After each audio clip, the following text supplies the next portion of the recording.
Salam sejahtera diucapkan kepada semua penonton. Nama saya Priska Esther. Saya sedang menuntut ilmu di Universiti Terbuka Malaysia. Dalam video kali ini, saya ingin membincangkan tentang konsep psikologi pendidikan. Pendidikan psikologi, penerapan prinsip-prinsip dalam konteks pendidikan, pemahaman terhadap proses pembelajaran perkembangan kanak-kanak atau remaja. Pendidikan psikologi juga mempengaruhi cara kanak-kanak menerima, memproses, dan mengingati maklumat. Selain itu, ia juga merangkumi berbagai teori, prinsip, dan aplikasi. Dan akhir sekali, pendidikan psikologi mengkaji tingkah laku manusia dalam persekitaran pendidikan dan faktor-faktor yang digunakan untuk memperbaiki hasil pembelajaran. Definisi dan objektif pendidikan psikologi. Cabang utama yang dikaji dalam bidang psikologi adalah psikologi pendidikan, psikologi kognitif, dan psikologi sosial. Objektif pendidikan psikologi adalah peningkatan kualiti pendidikan dan aspek-aspek seperti motivasi, emosi, tingkah laku, dan interaksi sosial dalam kalangan pelajar. Contohnya, pemahaman dalam teori pembelajaran seperti teori pembelajaran kognitif. Pengajaran boleh disesuaikan untuk memperbaiki cara pembelajaran dari segi bagaimana mereka memperoleh dan menyimpan maklumat.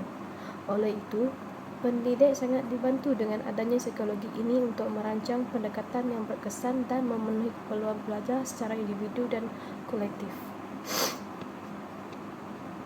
Motivasi dalam pendidikan. Motivasi merupakan dorongan dalaman atau luaran yang menggerakkan seseorang untuk bertindak mencapai pengalaman. Dalam konteks pendidikan, pelajar akan terdorong untuk lebih berusaha fokus dan berkomitmen terhadap pelajaran mereka apabila mereka mempunyai motivasi yang tinggi. Terdapat dua jenis motivasi yang mampu mempengaruhi pelajar dalam pendidikan, yaitu motivasi intrinsik dan motivasi ekstrinsik.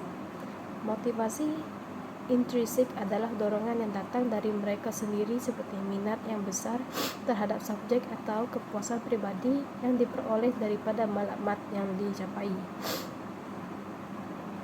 Motivasi ekstrinsik pula adalah dorongan yang datang dari faktor luar seperti ganjaran atau penghargaan, pujian, dan harapan orang lain.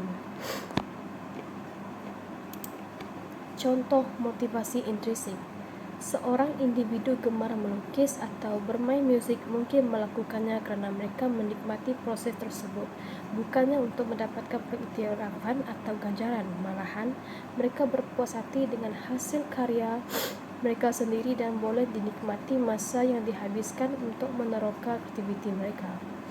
Contoh motivasi ekstrinsik pula, seorang pelajar yang tekun untuk mendapatkan pelajar terbaik di sekolah atau untuk memenangi anugerah akademik. Mereka berusaha untuk mencapai keputusan cemerlang supaya dapat menerima pengiktirafan daripada guru, ibu bapa, atau rakan-rakan. Faktor-faktor motivasi dalam pendidikan. Sokongan keluarga. Sokongan dari segi emosi dan galakan daripada ahli keluarga dapat meningkatkan keyakinan diri pelajar dan dorongan mereka untuk berjaya. Peranan guru. Peranan guru memberikan perhatian, memahami keperluan pelajar, dan pengajaran yang menarik serta berkesan mampu mencetuskan minat dan semangat pelajar untuk terus belajar. Pelajar juga akan meningkatkan motivasi mereka apabila guru memberi penghargaan dan pujian kepada mereka. Persekitaran pembelajaran. Motivasi yang besar berasal dari persekitaran yang kondusif untuk belajar. Kelas yang selesa, sumber pembelajaran yang mencukupi, dan suasana yang positif akan membantu pelajar merasa lebih terlibat dalam proses pembelajaran. Cabaran dalam memupuk motivasi. Yang pertama adalah tekanan akademik yang tinggi, gangguan sosial, atau persekitaran yang kurang menyokong. Yang kedua, rasa rendah diri atau kebimbangan yang boleh menjejaskan semangat pelajar belajar. Oleh itu, guru dan ibu bapa haruslah peka dengan keadaan emosi dan psikologi mereka supaya mereka dapat memberikan sokongan yang diperlukan. Pendekatan yang fleksibel dan berbagai dalam kaedah pengajaran perlu diterapkan supaya mereka boleh belajar dengan cara yang sesuai. Kesimpulannya, motivasi merupakan kunci bagi kejayaan akademik dan perkembangan pribadi seorang pelajar. Tanpa motivasi, banyak cabaran dan masalah yang akan dihadapi oleh mereka untuk mencapai matlamat yang dituju. Oleh itu, semua pihak, guru, ibu bapa, dan komuniti memainkan peranan penting dalam memberikan sokongan yang positif dan berterusan. Motivasi yang tinggi bukan sahaja untuk mencapai kejayaan dalam akademik, malahan mampu membentuk karakter dan kemahiran yang berguna sepanjang hayat. Sekian daripada saya. Sekian, terima kasih.